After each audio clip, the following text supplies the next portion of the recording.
Hello everyone, welcome to Talim 2.0, your ultimate learning destination for competitive exam. So आज का जो हमारा video lecture रहने वाला है वो रहने वाला है इंडियन नेशनल मूवमेंट के ऊपर। और इस वाले वीडियो लेक्चर में हम आपके साथ बहुत ज़्यादा इंपॉर्टेंट और बहुत जो एक्सपेक्टेड क्वेश्चंस होते हैं जो कि आपके डिफरेंट कम्पिटिटिव एग्जामिनेशन में आते हैं वो वाले आपके साथ हम डिस्कस करेंगे। जितने भी नए व्यूवर्स हमारे चैनल पे विजिट कर रहे हैं वो हमारे चैनल को सब्सक्राइब कर दें और बेल आइकन को प्रेस करें ताकि नेक्स्ट वीडियो लेक्चर की नोटिफिकेशन आपके पास पहुंचती रहे। So without wasting time let's start our first question. So the question number first on your screen is Ram Prasad Bismil is associated with which of the following case. Ram Prasad जो बिस्मिल हैं वो किस केस के साथ एसोसिएट करते हैं?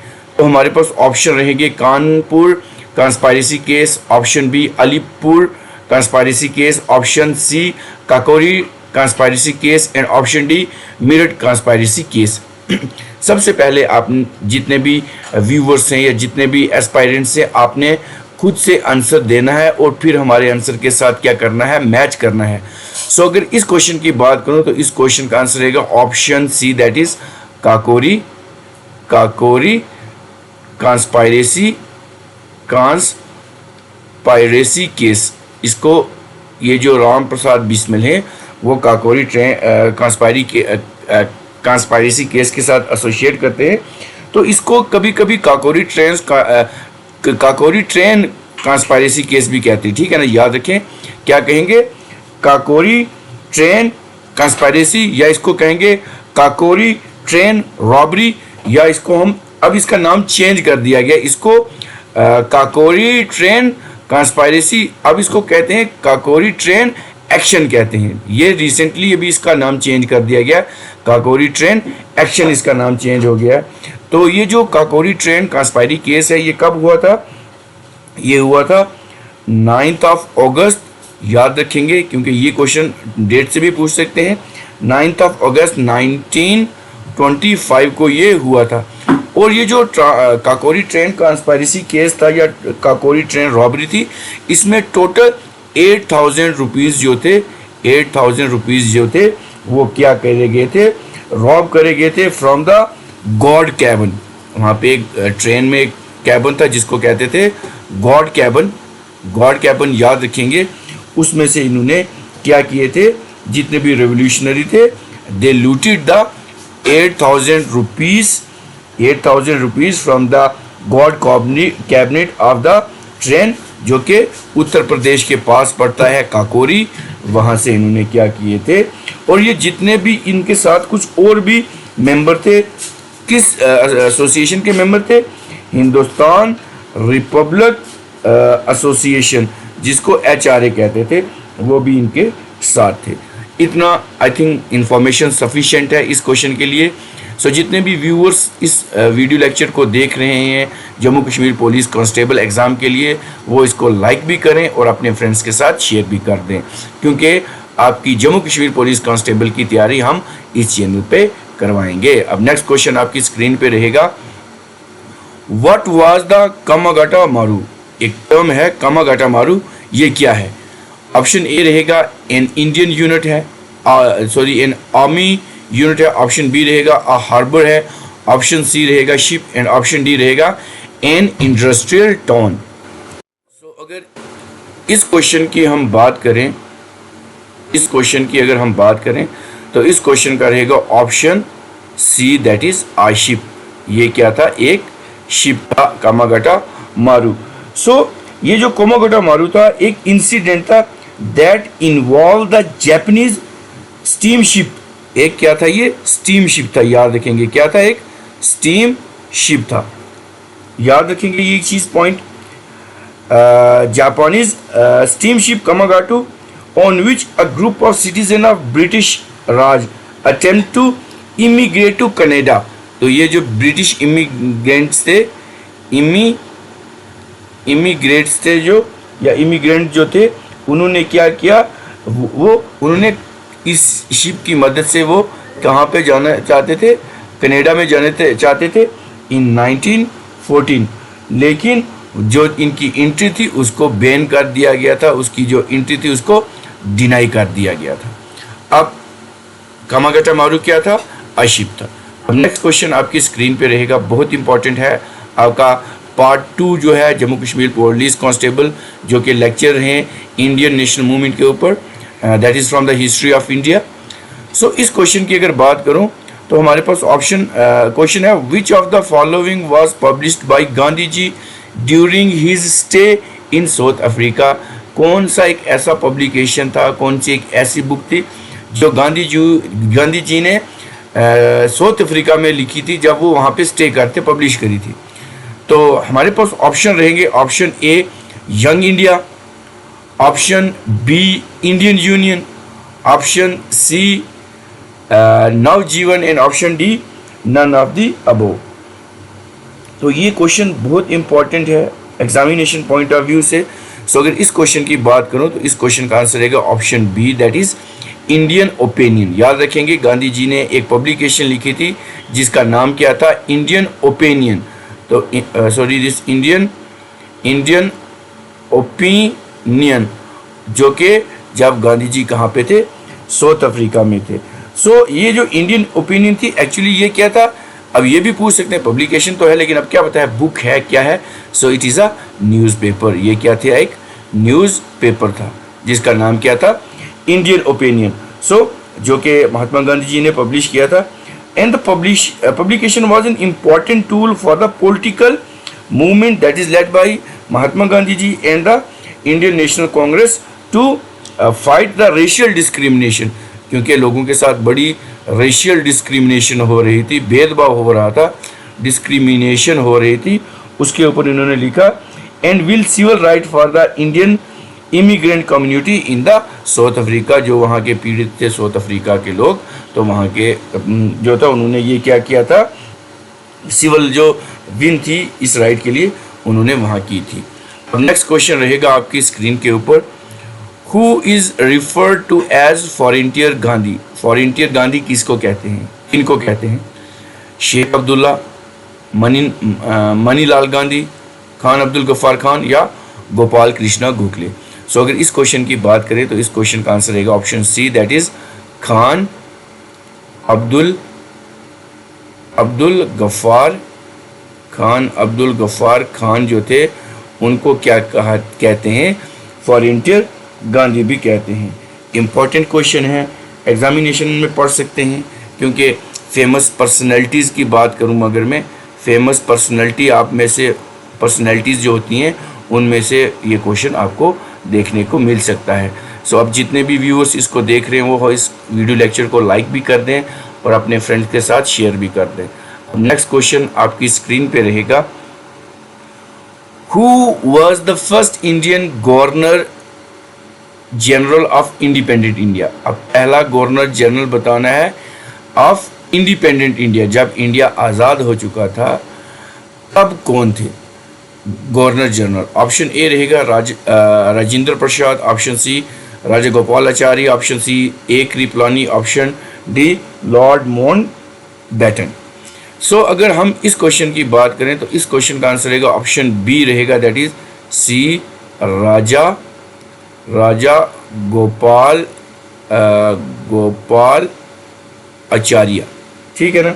सो ये जो थे राजा गोपाल आचार्य जी, इनको हम क्या कहते थे, राजा जी भी कहते थे, राजा जी भी कहते थे।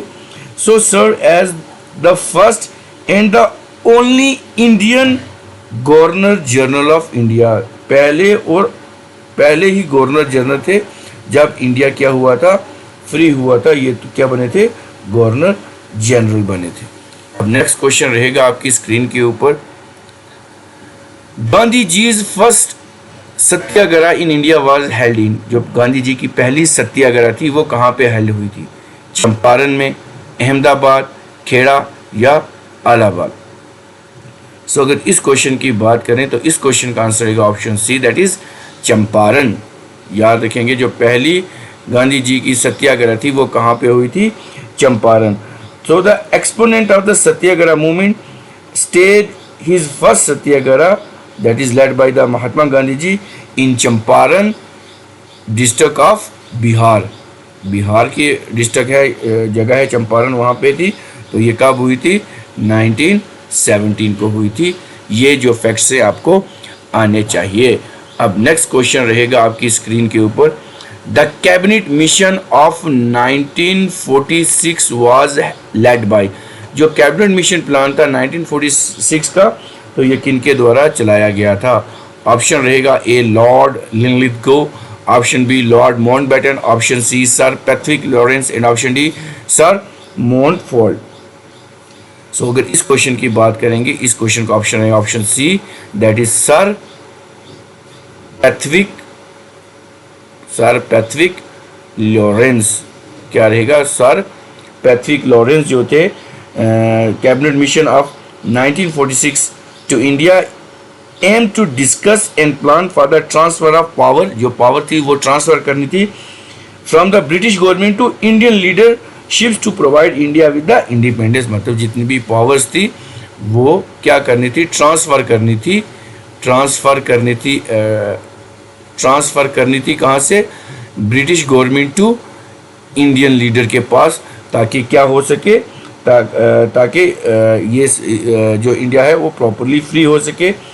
और इनका ये जो फॉर्मुलेट था at the initiative of this, इसमें था एक क्लेमेंट एटली था the prime minister of United Kingdom. The mission had lord Lawrence, sir Stanford Cripps and like. अब इनके साथ और भी थे, ठीक है ना। एक तो ये हो गए, एक का नाम था सर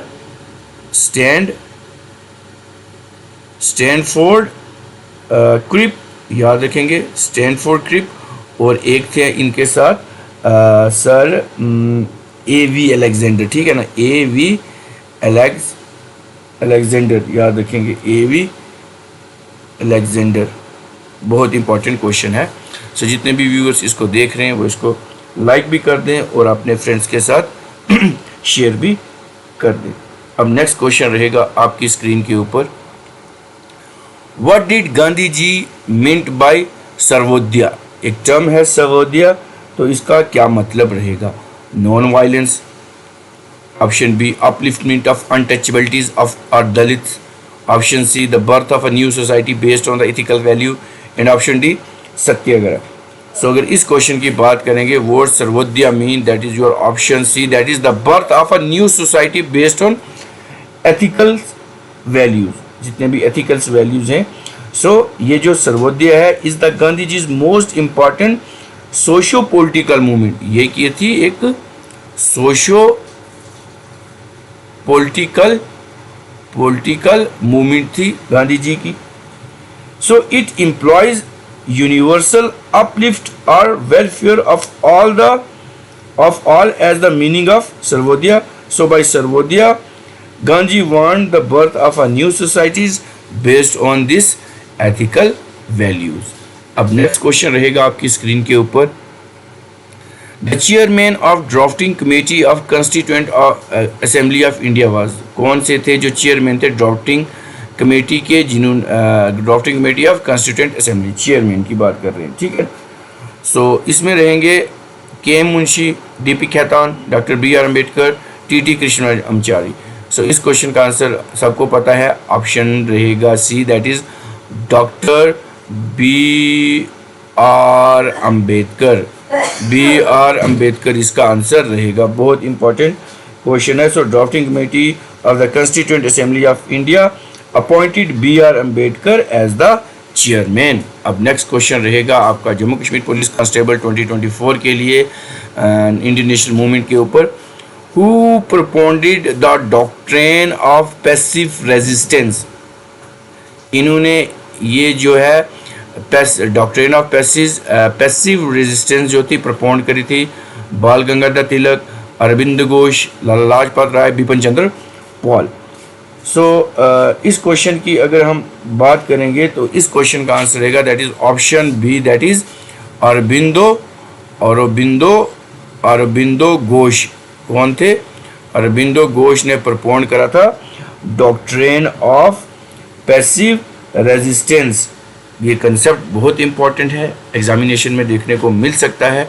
अब जितने भी व्यूवर्स इस वीडियो लेक्चर को देख रहे हैं वो इसको लाइक भी कर दें और अपने फ्रेंड्स के साथ शेयर कर दें, ताकि जितने भी जेके पुलिस कांस्टेबल के एस्पायरेंट्स हैं उनका जो है उनकी जो है वो इस वीडियो लेक्चर से उनकी तैयारी हो पाए। अब नेक्स्ट क्वेश्चन रहेगा आपकी स्क्रीन के ऊपर, the first Muslim to be elected president of Indian National Congress was, पहले कौन से एक मुस्लिम थे जिनको प्रेसिडेंट चुना गया था इंडियन नेशनल कांग्रेस के? ऑप्शन रहेंगे मौलाना आज़ाद, मोहम्मद अली, बदरुद्दीन तैयब जी या शाह वलीउल्लाह। अब अगर इस बात की क्वेश्चन की बात करूं तो ये एक इंडियन लॉयर थे, एक इंडियन लॉयर थे, बहुत इंपॉर्टेंट है ये, who serve as a third president, ये जो है तीसरे प्रेसिडेंट भी थे इंडिया के, मतलब इन्होंने सर्व किया as third president and the first Muslim leader of the Indian National Congress around 1887 में किया था। तो इन शख्सियत का नाम रहेगा option C, that is Badruddin Tyab ji. अब नेक्स्ट क्वेश्चन रहेगा आपकी स्क्रीन के ऊपर, who was the first viceroy of India, India के पहले विसरॉय कौन थे? इंडिया की बात कर रहे हैं तो who was the first viceroy of India? So option A रहेगा lord Canning, lord Curzon, C रहेगा lord Wavell and option D lord Mountbatten. So अगर इस क्वेश्चन की बात करें तो सबसे इजी क्वेश्चन है option A, that is lord Canning. Lord Canning जो थे वो फर्स्ट विसरॉय थे इंडिया के, और इनका अगर पूरा नाम देखें तो चार्ल्स जॉन कैनिंग था। So he was the first viceroy of India. He was the Governor General of India from, he was also the Governor General of India from 1856, and after passing the Government Act of 1858 which created the office of Viceroy, and that's why he became the first this Viceroy of the India. अब अगर कुछ और चीज़ें मैं Lord Canning की आपके साथ discuss करूं, एक तो फर्स्ट विसरॉय थे, और उसके बाद अगर सेकंड पार्ट देखूं तो इन्होंने डॉक्ट्रेन ऑफ, एक कंसेप्ट था doctrine of labs, doctrine of labs, इसको क्या किया था? इसको विड्रॉ किया था, इसको ख़त्म कर दिया था, ये बहुत इम्पोर्टेंट था। उसके बाद इंडियन पैनल कोड जो था, इंडियन पैनल कोड जो था 1859 का, उसको पास किया था, 1859 का उसको पास किया था। उसके बाद इंडियन काउंसिल एक्ट ऑफ 1861 उसको भी पास किया था। उसके बाद university of Calcutta, Bombay and Madras was establish, इनके टर्म में थी university of Bombay, Calcutta and Madras जो थी इनके टर्म में इस्टेब्लिश हुई थी इन 1857 में, ठीक है ना। उसके बाद पास गवर्नमेंट एक्ट ऑफ 1858 इन्होंने पास किया था, जिसने क्या किया था, जो था ईस्ट इंडिया कंपनी का, जो ईस्ट इंडिया कंपनी का जो क्या कहते हैं रूल था, उसको एंड किया था। तो ये कुछ इंपॉर्टेंट चीज़ें हैं जो कि एग्जामिनेशन में आ सकती हैं इस में पोर्शन में से। उसके बाद अगर मैं लॉर्ड कर्जन की बात करूं तो लॉर्ड कर्जन के टाइम पे क्या होता, एक कमीशन जो था वो अपॉइंट किया गया था जिनका नाम था sir Thomas rail, sir Thomas rail था, और ये हुआ था इन 1902। उसने सजेस्ट किया था टू रिफॉर्म रिगार्डेड यूनिवर्सिटीज़, और इस टेनवर में, इनके टेनवर में क्या बना था, Indian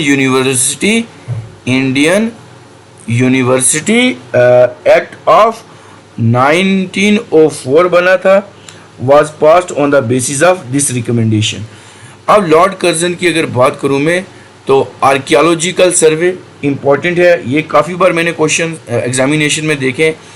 archaeological survey of India इनके टाइम पे इस्टेब्लिश हुआ था। ARI agricultural research institute was establish in Pusa at Delhi, इनके टेनवर में हुआ था। उसके बाद पार्टीशन ऑफ बहुत इंपॉर्टेंट है, पार्टीशन ऑफ बंगाल इनके टेनवर में हुआ था इन 1905, और colonel Younghusband expeditions to Tibet in 1904 इनके कार्यकाल में हुई है। सो इतना सफिशिएंट है। आप जितने भी व्यूवर्स देख रहे हैं इसको लाइक भी कर दें और अपने फ्रेंड्स के साथ शेयर भी कर दें। नेक्स्ट क्वेश्चन रहेगा आपकी स्क्रीन के ऊपर। In 1917 Gandhi ji organise a satyagraha to support the peasant of the Kheda district of, ये जो खड़ा डिस्ट्रिक्ट है, खेड़ा डिस्ट्रिक्ट है, ये कहाँ का है? सो बिहार का है, कर्नाटका का है, गुजरात का है या वेस्ट बंगाल का है? सो खड़ा डिस्ट्रिक्ट कहाँ का है? गुजरात का है। याद रखें कहाँ का है? गुजरात का है। अब ये भी याद रखना ये कब हुआ था? In 1917 Mahatma Gandhi organise a satyagraha to support the peasant of the Kheda district of Gujarat. तो it was the second satyagraha movement after Champaran. ये चंपारण के बाद दूसरी चंपारण जो बिहार में हुई थी, आप याद रखें चंपारण जो बिहार में हुई थी उसके बाद की ये जो खेड़ा है ये सेकंड है। चंपारण जो है वो फर्स्ट है और जो खेड़ा सत्याग्रह है वो सेकंड है। याद रखेंगे, फर्स्ट और सेकंड भी पता होना चाहिए।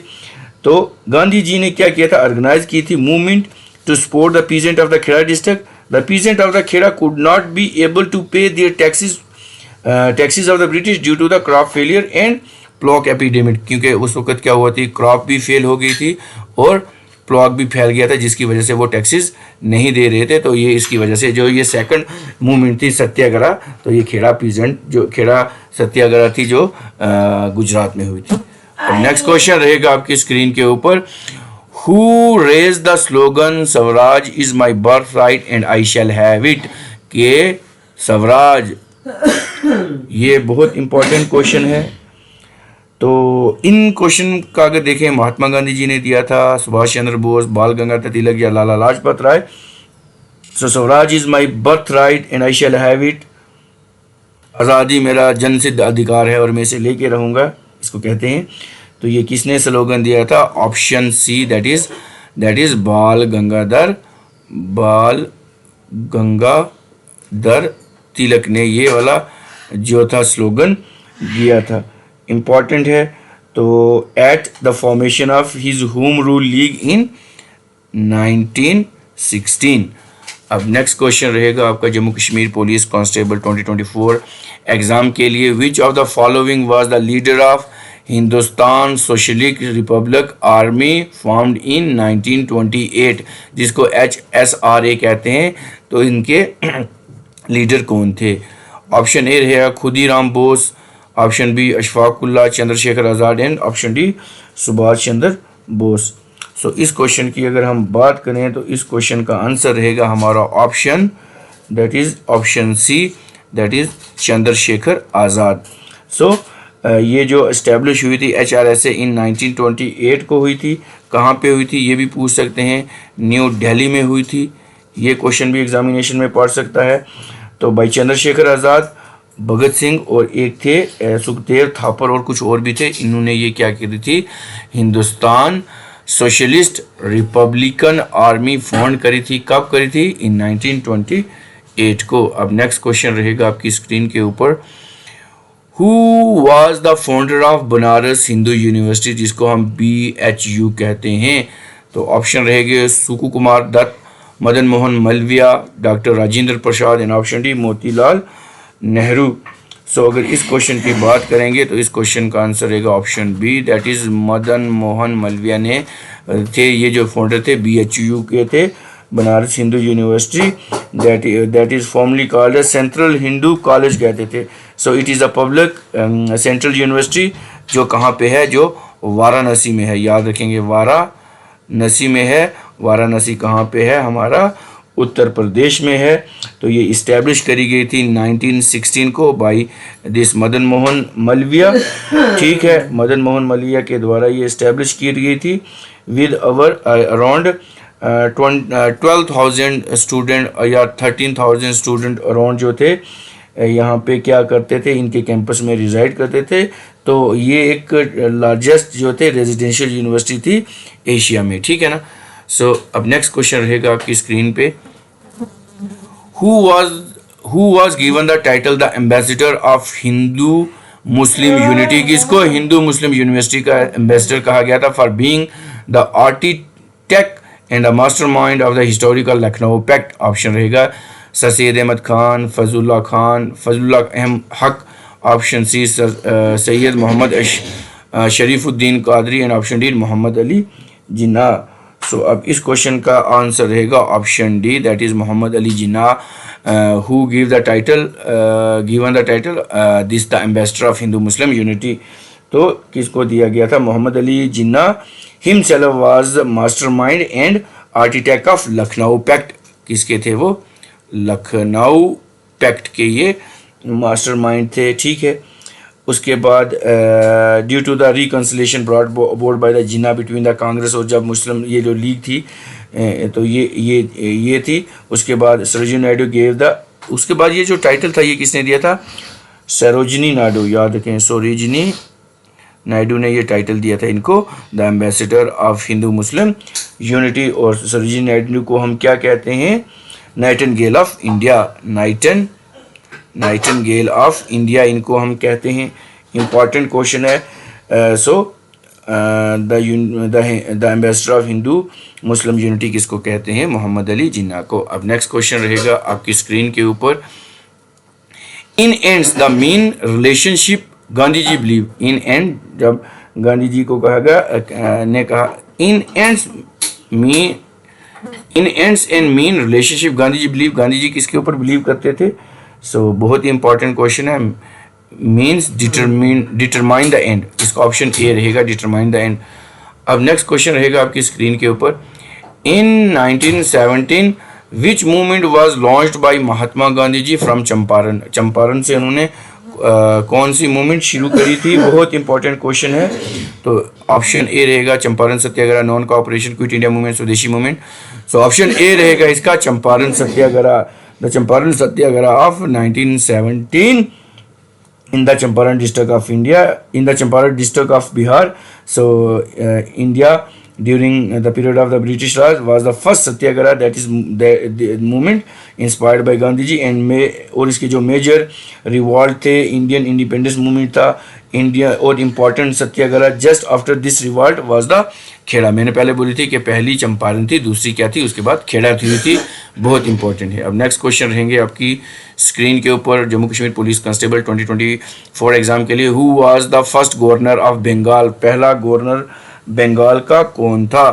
तो ऑप्शन रहेंगे Robert Clive, William Bentinck, Warren Hasting और चार्ल्स कॉर्नवालिस। तो first governor general of Bengal की बात कर रहे हैं, ठीक है। सो फर्स्ट गवर्नर की अगर बात करेंगे तो वो रॉबर्ट क्लेव होगा। अगर फर्स्ट गवर्नर जनरल की बात करेंगे तो वो कौन होंगे? हमारे वारन हेस्टिंग। ऑप्शन सी इसका आंसर रहेगा, दैट इज कौन से रहेंगे? वारन हेस्टिंग, वारन हेस्टिंग इसका आंसर रहेगा। कौन सी बात कर रहा हूँ? First governor general of Bengal की बात कर रहा हूँ। तो इनके टेनवर में क्या हुआ था? ड्यूल गवर्नमेंट एंड की गई थी। ड्यूल गवर्नमेंट जो थी उसको एंड किया गया था बाय रेगुलेटिंग एक्ट ऑफ 1773, ये भी याद रखें। उसके बाद एक्ट ऑफ 1791 जो था पास हुआ था, उसने क्लियर डिमार्केशन की थी between the jurisdiction of governor general in council to that of the supreme court at the Calcutta. उसके बाद इनकी अगर वारन हेस्टिंग की बात करें, इनकी के टेनवर में पिट्स एक्ट ऑफ 1784 हुआ था, रोहिला वार हुई थी, फर्स्ट मराठा वार हुई थी, ट्रीटी ऑफ सलबाई हुई थी, सेकंड मैसूर वार हुई थी। इन्होंने क्या किया था? Formation of Asiatic society of जो थी क्या थी? बंगाल बनाई थी, तो ये बनाई थी। उसके बाद और भी काफ़ी सारे टेनवर में इनके काम रहे गए हैं। अब मुझे आप बताएंगे ऑप्शंस में क्या, तो आप मुझे अब कमेंट बॉक्स में बताएंगे जो सब्सिडरी अलायंस था वो किन्होंने लॉन्च करा था। अब नेक्स्ट क्वेश्चन रहेगा आपकी स्क्रीन के ऊपर, in which battle was Sirajuddaulah defeated by lord Clive. Lord Clive के द्वारा in which battle was the Sirajuddaulah defeated by lord Clive. Lord Clive ने जो था सिराजुद्दौला को किस बैटल में हराया था? ऑप्शन रहेगा battle of Plassey, option B battle of Buxar, option C battle of Panipat and option D battle of Haldighati. So अगर इस क्वेश्चन की बात करेंगे तो इस क्वेश्चन का आंसर रहेगा option A, that is battle of Plassey. Battle of Plassey में क्या गया था? जो रॉबर्ट क्लेव था उसने सिराजुद्दौला को हरा दिया था। So the battle of this Plassey was a decisive victory by the of this the British East India Company under the leadership of this Robert Clive over the Nawab of Bengal जो हमारे सिराजुद्दौला था and the French allied in 23rd of June 1757. सो ये भी बहुत important question है. सो इस video lecture को भी लाइक करें और अपने फ्रेंड्स के साथ शेयर करें. अब नेक्स्ट क्वेश्चन रहेगा आपका Jammu Kashmir police constable 2024 exam के लिए. Who led the Bardoli Satyagraha movement. Bardoli Satyagraha movement किन के द्वारा चलाई गई थी? ऑप्शन रहेंगे Mahatma Gandhi, Rabindranath Tagore, Sardar Vallabhbhai Patel and option D Chittaranjan Das. So इस क्वेश्चन का आंसर रहेगा option C, that is Sardar Vallabhbhai Patel ने क्या की थी? बरदौली सत्याग्रह लॉन्च करी थी इन 1928 को करी थी इन द स्टेट ऑफ हमारी जो महान गुजरात है, गुजरात स्टेट में करी थी. India during the period of British Raj was the major episode of this civil disobedience and the revolt in the Indian independence movement. So the movement was eventually led by किसने करी थी? This Sardar Vallabhbhai Patel जी ने. अब next question रहेगा आपकी screen के ऊपर. who is known as the father of Indian unrest? Father of Indian unrest किसको कहते हैं? बहुत इंपॉर्टेंट है. ऑप्शन आपके पास है अनंत सिंह, बाल गंगाधर तिलक, भगत सिंह या दादाभाई नारोजी. सो इस क्वेश्चन की बात करेंगे तो ऑप्शन बी रहेगा इसका आंसर, दैट इज बाल गंगाधर तिलक. सो बाल गंगाधर तिलक जी को हम कहते हैं फादर ऑफ इंडियन अनरेस्ट. सो एक बंदा था जिसका नाम क्या था? Valentine Chirol called him father of India unrest. तो इन्होंने इसको क्या कहा था? फादर ऑफ इंडिया अनरेस्ट कहा था because Tilak was the first of all who demanded the complete independence. जिन्होंने पूर्ण स्वराज की डिमांड की थी कि हमें पूरी आज़ादी चाहिए, पार्शल आज़ादी नहीं चाहिए. अब नेक्स्ट क्वेश्चन रहेगा आपकी स्क्रीन के ऊपर. वेयर वाज द हिंद आज़ाद हिंद फौज फाउंड. जो आज़ाद हिंद फौज है वो कहाँ पे बनी थी? ऑप्शन रहेगा सिंगापुर, थाईलैंड, ब्रिटेन या इटली. सो इस क्वेश्चन का आंसर रहेगा option A, that is Singapore. जो आज़ाद हिंद फौज थी वो कहाँ पे फाउंड करी गई थी? सिंगापुर में, याद रखेंगे. सो Azad Hind Fauj was an Indian provisional government established in Singapore in 1943 को आई थिंक ये बनी थी.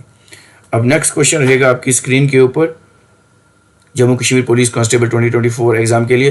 Who was the founder of Ghadar party. Ghadar party के फाउंडर कौन थे? बसंत कुमार बिस्वा थे, सोहन सिंह बकना थे, राम प्रसाद बिस्मिल थे या भगत सिंह थे? गदर पार्टी के कौन थे? तो इसका रहेगा option B, that is Sohan Singh Bakna. Sohan Singh Bakna इसके जो हैं वो क्या थे? फाउंडर थे. तो ये जो थी गदर पार्टी थी क्या, ये एक ऑर्गेनाइजेशन थी जो कि पंजाबी सिख्स जो थे principally Sikh in the United State and Canada with the aim of securing Indian independence from British rule. So Sohan Singh बकना जो थे एक ऐसे मेंबर थे जो इसके फाउंडिंग मेंबर भी थे और प्रेसिडेंट भी थे गदर पार्टी के. अब नेक्स्ट क्वेश्चन रहेगा आपकी स्क्रीन के ऊपर. In which year was the East India Company establish. किस ईयर में ईस्ट इंडिया कंपनी जो थी वो इस्टेब्लिश हुई थी? तो ये हमारे पास ऑप्शन रहेंगे 1664, 1632, 1600 या 1608. सो इस क्वेश्चन का आंसर रहेगा ऑप्शन सी, दैट इज 1600. तो east India company receive a royal charter. एक रॉयल चार्टर उन्होंने रिसीव किया था किसे? क्वीन एलिजाबेथ फर्स्ट से. किसे? क्वीन एलिजाबेथ फर्स्ट से ऑन दिस 31 दिसंबर 1600 में इन्होंने जो था वो किया था. तो अगर थोड़ी सी डिस्कशन कर लें हम इसके ऊपर, इंग्लिश के ऊपर, ईस्ट इंडिया कंपनी जो थी, ईस्ट इंडिया कंपनी के ऊपर. तो before the establishment of east India company, जब ईस्ट इंडिया कंपनी बनी थी तो एक बंदा था जिनका नाम था क्या? John Mildenhall. John Mildenhall था इनका नाम. सो ये एक इंडियन मर्चेंट, एक इंग्लिश मर्चेंट थे जो इंडिया में आए थे ओवर दिस रूट, क्या कहते हैं, जो रूट था to trade with Indian merchant. कहाँ पर आए थे ये? 1599 को ये आए थे. तो इन्होंने क्या किया था, ईस्ट इंडिया कंपनी जो थी एक ग्रुप ऑफ मर्चेंट थी, एक ग्रुप ऑफ मर्चेंट थी। इनका पहला मकसद क्या था, यहाँ पे आके जो है सौदागरी करनी थी। सो इन 1599 नोन एज, इनको हम मर्चेंट एडवेंचर भी कहते हैं, इनको हम मर्चेंट एडवेंचर भी कहते हैं। फिर जहांगीर ने एक किंग एम्पीरियर जहांगीर ने एक फरमान इशू किया था कैप्टन हॉकिन को, किसको, कैप्टन हॉकिन को किया था इन 1609, और उन्होंने इनको परमिट दी थी कि सूरत में आप क्या कर सकते हैं, एक जगह सूरत है वहाँ पे आप फैक्ट्री लगा सकते हैं, ठीक है ना। फिर सर थॉमस रॉय विजिट करा था जहांगीर के कोर्ट में, आई थिंक 1615 में किया था इन्होंने, 1615 में किया था। तो ये जो थे एम्बेसडर थे किंग जेम के, उन्होंने भी सीख परमिशन ली थी कि हम यहाँ पे ट्रेड करेंगे। फिर इन्होंने जो फर्स्ट जो फैक्ट्री बनाई थी वो सूरत में बनाई थी, इन 1608 में बनाई थी। सो Surat was replaced by Bombay, acquired from the Charles second on the lease as a headquarter on the west coast in 1687, ये रहेगा। फिर उसके बाद अगर बात करूँ तो उसके बाद डेन्स आए थे, ठीक है ना, याद रखेंगे, डेन्स आए थे इन 1616 में आए थे। तो Danes arrived in India in 16, और इन्होंने जो इस्टेब्लिशमेंट करी थी वो तमिलनाडु ट्वेम्बिकोर में करी थी। फिर उनके बाद फ्रेंच आए थे, फ्रेंच जो थे वो 1664 को आए थे।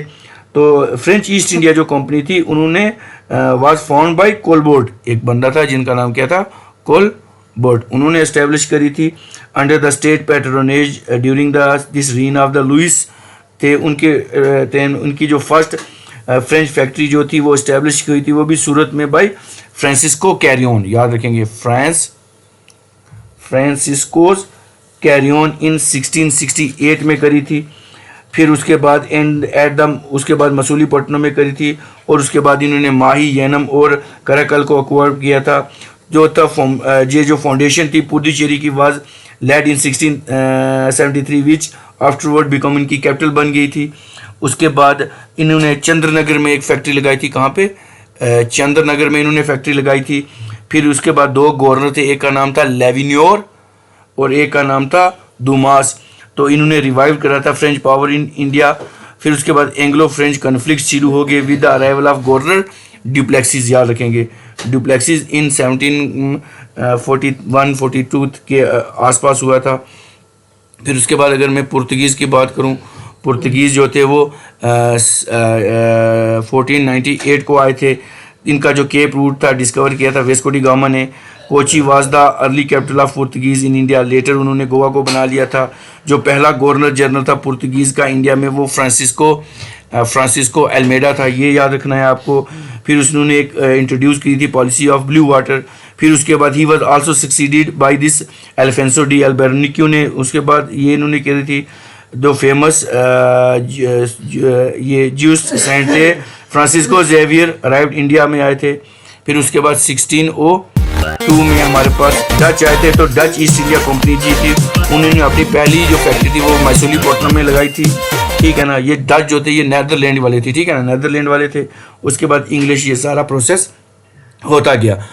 अब ये वीडियो लेक्चर, इसमें अराउंड 30 क्वेश्चन थे। आप मुझे बताएंगे आपने 30 आउट ऑफ 30 में से कितने स्कोर किए। ये वीडियो लेक्चर आपको कैसा लगा, आप हमें कमेंट करके बता सकते हैं। इस वीडियो को ज़्यादा से ज़्यादा लाइक करें, अपने फ्रेंड्स के साथ शेयर करें और हमारे चैनल को सब्सक्राइब कर दें। तो मिलते हैं एक नए लेक्चर के साथ। Till then take care, good bye.